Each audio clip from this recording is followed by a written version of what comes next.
Dito po ang aming 1Hz machine. Madalas po siya magamit. May 300 output po siya last week. Ito po yung screen monitor. Ito rin po yung needle bar. Maayos naman po siya tumahit.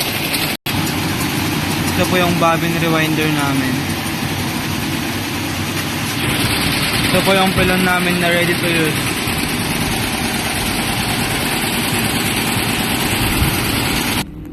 Ito rin po yung frame storage namin. Ito po yung storage namin. Ito po yung fabric sample namin. Ito po yung inventory. Ito naman po yung maintenance report.